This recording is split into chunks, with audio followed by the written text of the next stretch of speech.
Aleluia. A graça e a paz do nosso Senhor e Salvador Jesus Cristo.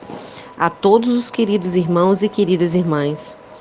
Eu me chamo Anne, sou do Rio Grande do Norte e quero junto com você compartilhar da poderosa Palavra de Deus em nome de Jesus. Abra o seu coração. Este áudio está destinado à leitura do livro Os Três Campos de Batalha. A guerra espiritual na mente, na igreja e nas regiões celestiais. Áudio 22, página 208. Subtítulo: Deus julgará seu julgamento. O espírito da Babilônia é o espírito de condescendência com o mundo. Qualquer condescendência de nosso coração para com o diabo nos coloca no lombo da besta, cujo objetivo claro é a nossa destruição. Identificar o espírito da Babilônia. O espírito da Babilônia está na Terra desde que a civilização começou. É essencial entendermos esse espírito se quisermos caminhar no reino de Deus sem fazer concessões, pois o espírito da Babilônia se resume à autoexaltação e a autoexaltação é a fonte da condescendência. Inicialmente, a Babilônia era uma das mais poderosas e deslumbrantes cidades. Era, sobretudo, uma cidade religiosa. Entender isso nos dá grande percepção da natureza desse inimigo. Gênesis 11, 4. Fala que a intenção comum do povo da Babilônia era construir para si uma cidade com uma torre em alcance aos céus. Mais do que em suas habilidades avançadas na arte e na guerra, seu orgulho residia na sua religião. Quando o Senhor confundiu as línguas e espalhou o povo da terra, o espírito da Babilônia se espalhou pelo mundo e o desejo de alcançar o céu por meio de religiões criadas pelo homem proliferou em todas as nações. Também vemos esse espírito, a ambição de fazer para nós mesmos um nome. Essa influência tanto se tornou parte da nossa natureza humana que Salomão observou: todo o trabalho e toda a realização surgem da competição que existe entre as pessoas. Eclesiastes 4:4.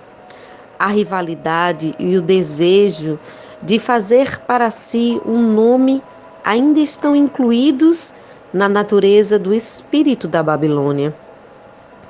Uma última observação sobre as origens da Babilônia. As Escrituras dizem que as pessoas caminharam para o leste, para a terra de Sinear, e ali se fixaram. Gênesis 11, 2. Quando uma igreja deixa de perseverar na luta e começa a se acomodar, espere que algo de natureza babilônica ocorra. A influência da filosofia babilônica também se vê no livro de Daniel. Lembre-se de que foi a Babilônia que conquistou os hebreus e os levou cativo. Ali Daniel foi promovido a se sentar com os sábios e feiticeiros caldeus que aconselhavam o rei Nabucodonosor. Percebemos este espírito no pensamento dos sacerdotes babilônios, quando lhes foi exigido saber o que só o Todo-Poderoso sabia. Disseram: O que o rei está pedindo é difícil demais. Ninguém pode revelar isso ao rei, senão os deuses, e eles não vivem entre os mortais. Daniel 2:11. Podemos reconhecer a influência da Babilônia em qualquer pessoa ou igreja que presta um culto de lábios a um Deus distante, uma divindade cujo local de habitação não é entre os homens. Ao contrário, Jesus é o nosso Emanuel, Deus conosco. A própria essência do cristianismo é Cristo em nós, a esperança da glória. Pode-se identificar o espírito da Babilônia numa igreja que honra a Deus no céu, sem ter relação alguma com ele na terra. Babilônia será destruída. O espírito da Babilônia está à nossa volta, tanto na sociedade em geral, como na igreja cristã em particular. No livro de Apocalipse, vemos os que cederam a esse espírito. Eles são caracterizados como uma mulher montada numa besta vermelha. Apocalipse 17:3. Na sua testa estava escrito Babilônia, a grande, mãe das prostitutas.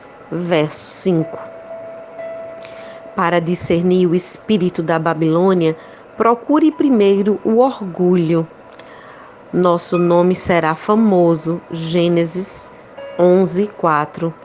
Em seguida, procure mundanismo.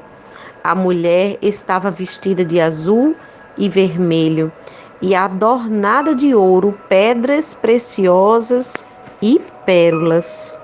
Por fim, onde as pessoas estão embriagadas por desejo de prazer, você verá na sua mão um cálice de ouro cheio de coisas repugnantes e da natureza da sua prostituição. Apocalipse 17:4. A ordem de Deus é: saiam dela, vocês, povo meu, para que vocês não participem dos seus pecados, para que as pragas que vão cair sobre ela não os atinjam. Apocalipse 18:4. Quando fomos chamados para sair da Babilônia, recebemos um chamado para a semelhança de Cristo. Nesse momento, Deus está certamente chamando a igreja para viver em humildade, moderação e pureza de coração. O Espírito Santo tem julgado e removido as fortalezas babilônicas da igreja. Na verdade, os pecados da Babilônia logo serão castigados com pragas, que já agora estão caindo sobre ela. Na sua misericórdia, Deus nos chama para sair deste mal. Apocalipse de João continua: a besta e os 10 chifres odiarão a prostituta. Eles a levarão à ruína e a deixarão nua, comerão sua carne e a destruição com fogo. Apocalipse 17:16. Quando decidimos viver ao lado do diabo, ele nos deixa desolados e nus, sofrendo no fogo que não se apaga. Precisamos prestar atenção a esse aviso individualmente. No santuário do nosso coração, devemos decidir que não vamos fazer concessões à Babilônia de jeito nenhum. Aqueles que vencem. Ao mesmo tempo, o Apocalipse fala de pessoas que não somente vieram da Babilônia, mas também levantaram um exército contra ela. Sob a direção do Senhor, elas se tornaram instrumento do julgamento de Deus contra ela. Com relação à queda da Babilônia, lê-se com todas as letras em Apocalipse 18:20. Celebrem o que se deu com ela aos céus. Celebrem, ó santos, apóstolos e profetas. Deus a julgou, retribuindo-lhe o que ela fez a vocês. João aqui fala sobre os santos, apóstolos e profetas dos últimos dias, cujas palavras e purezas se tornaram fonte de julgamento sobre o espírito da Babilônia. De fato, Deus julgará o juízo deles. O Senhor Jesus não só nos quer separados desse espírito, mas também guerreando contra ele. Em outras palavras, quando concordamos no espírito e no caráter da palavra e no comportamento da palavra de Deus quanto à justiça, Deus nos porá nos lábios seus juízos para com o mal. A simplicidade e a pureza da nossa vida serão instrumentos para amarrar os poderes da Babilônia e liberar seus prisioneiros. Não estamos lutando contra a carne e o sangue, mas contra poderes das trevas, que mantêm as pessoas cativas mediante a igreja. A multiforme sabedoria de Deus se torne conhecida dos poderes e autoridades nas regiões celestiais. Efésios 3:10. Antes da segunda vinda de Jesus, sua igreja será elevada ao seu padrão em todos os aspectos. Efésios 4:11 ao 15. Isso inclui tornar-se um exército que odeia a iniquidade e ama a justiça. Um exército que, porque segue a Cristo, inicia a guerra espiritual contra os vários portões do inferno. Jesus, nosso Rei guerreiro. Jesus não voltará como o manso e humilde Cordeiro que o mundo crucificou. Não, ele não voltará a ser humilhado. Voltará para ser glorificado entre os santos e admirado em todos os que creram. 2 Tessalonicenses 1:10. Nos seus santos, primeiramente, ele estabelecerá sua lei em glória e será revelado em poder. Apocalipse 2:26, Judas 14:15. Ele está voltando como o Rei dos Reis e Senhor dos Senhores. O Cordeiro volta à terra pisando o lagar do vinho do furor da ira do Deus Todo-Poderoso. Apocalipse 19:15.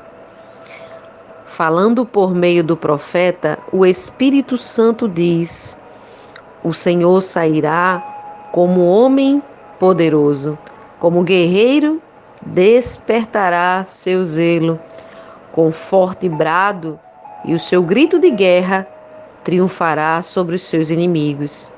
Isaías 42:13. Você ouve o grito de guerra que o nosso rei está levantando? É a chamada para o afastamento dos ídolos da Babilônia e nos aproximarmos da hora do nosso destino, com zelo e a obediência voluntária a Jesus. Como está escrito: quando convocares as suas tropas, o teu povo se apresentará voluntariamente. Salmos 110, verso 3. Especialmente nos aproximamos do final desta era. É essencial compreender que o propósito de Deus é nos conformar à imagem de seu Filho. Vamos crescer em todos os aspectos dos santos, até que aquele que seja o capitão dos exércitos. Quando se entra no usufruto da vitória de Jesus Cristo, o que foi antes uma caminhada cheia de cegueira e escuridão passa a ser uma caminhada de visão e luz. Nossas palavras declaram o propósito de Deus, e o seu propósito dará poderes às palavras que proferimos. Nós nos alegraremos ao ver o Espírito de Deus julgar a Babilônia. O convite a todos vocês a orar mais uma vez em favor das nossas vidas. Oremos. Pai Celestial, nós te adoramos e declaramos que o teu nome será exaltado em toda a terra. Igualmente o nome que tu deste ao teu Filho Jesus. Renunciamos o desejo de fazer um nome para nós mesmos. Derrubamos as ilusões do mundo e arrependemo-nos da ambição, do conforto e do prazer. Senhor, julgamos o espírito da Babilônia. Libertamos o teu povo da bebedice e das imoralidades. Alinhamos nossa vida de acordo com o padrão dos teus julgamentos retos, de tal forma que possa julgar nosso juízo desse espírito. Em nome do teu Filho Jesus. Que Deus possa vos abençoar a caminho agora da reta final do último capítulo deste livro. Fique conosco até o fim e na gravação do último áudio será exclusivo para oração. Que Deus os abençoe.